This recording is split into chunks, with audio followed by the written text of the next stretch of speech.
Cleveland Glenville beat the Anderson Redskins 34-7 on Saturday night, September 18th at Brown Stadium in Anderson Township, just outside of Cincinnati.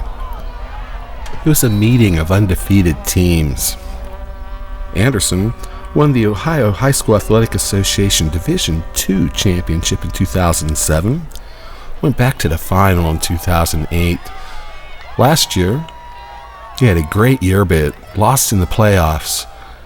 And this year they were undefeated, looking at Glenville. And it was looking pretty good for the Redskins. At the end of the first half, they were throwing into the end zone for the lead. But it was meant to be. And in the end, they got blown away, 34-7. Glenville entered the game ranked number 2 in the J.J. Huddle Division I Power Poll for Week 4, and they were number 11 nationwide in the most recent USA Today poll. Meanwhile, Anderson entered the contest 3-0 as well, but an enigmatic unknown, lots of new players. No one was really sure what was there.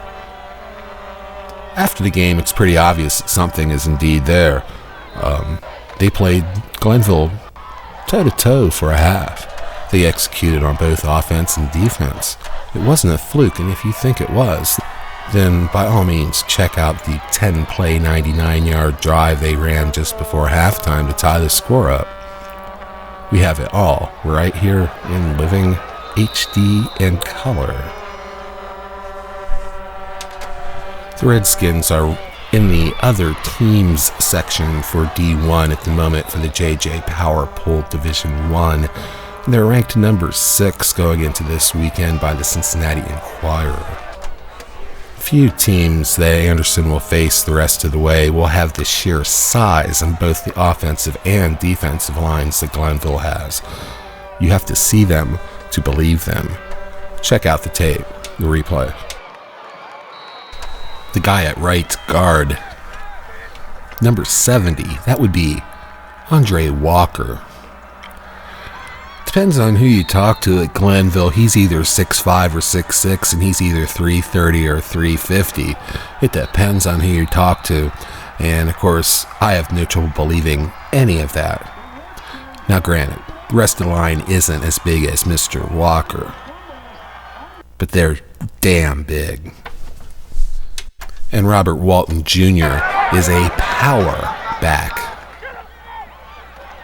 It would be a formidable challenge for anyone in the country, let alone Ohio.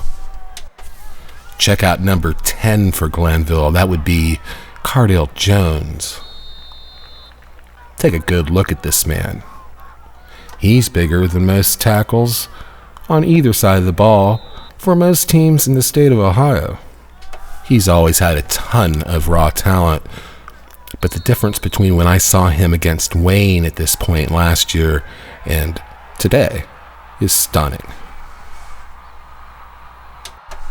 On the first play from scrimmage, Jones hits Evante Dunn with a 52-yard pass. 5 plays later, Shane Wynn hauled in a 13-yard touchdown reception from Jones, and after a point-after touchdown by Mr. Walker, who has to be the largest place kicker, well, since Luke Groza, it was 7-0.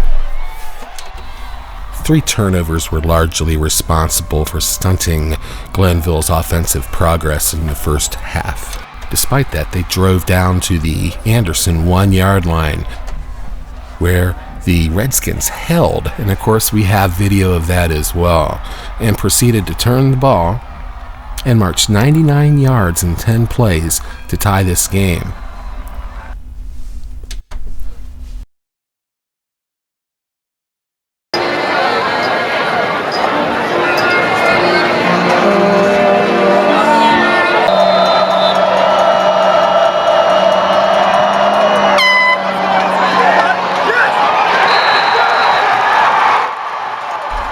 Then the Redskins kicked off.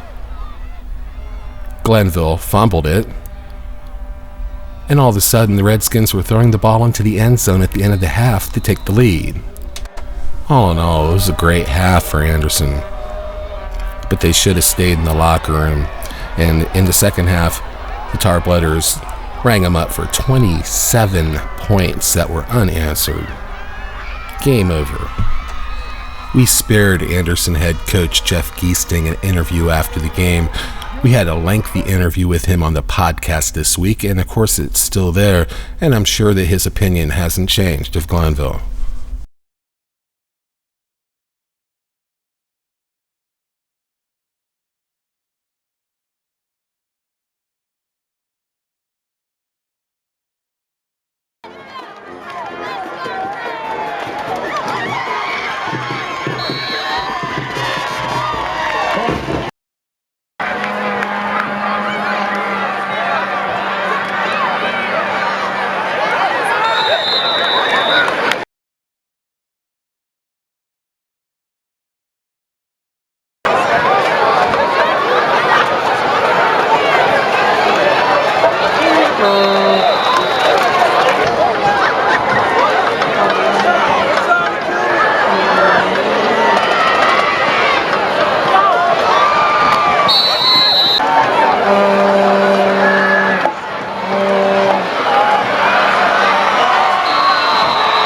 Try to stay fundamentally sound.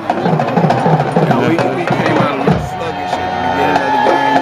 We know how to be sometimes. So, you know, we went halftime, we regrouped, we came out, we stayed fundamentally sound and things this way. Are you starting into the Senate season now? Yes. What's Walton up to? Surely people want, you know, Robert Walton Jr. I would think, right? Well, you know, he got a bunch of people that's recruited.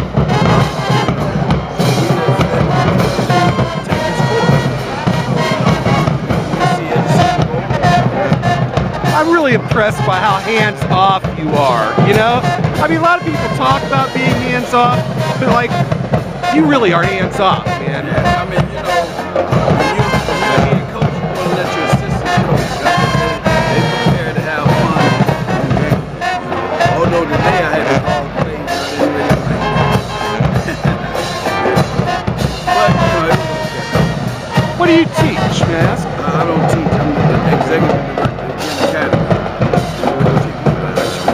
What's the main mission for your school, your academy? We guided by scholarship, leadership, and service.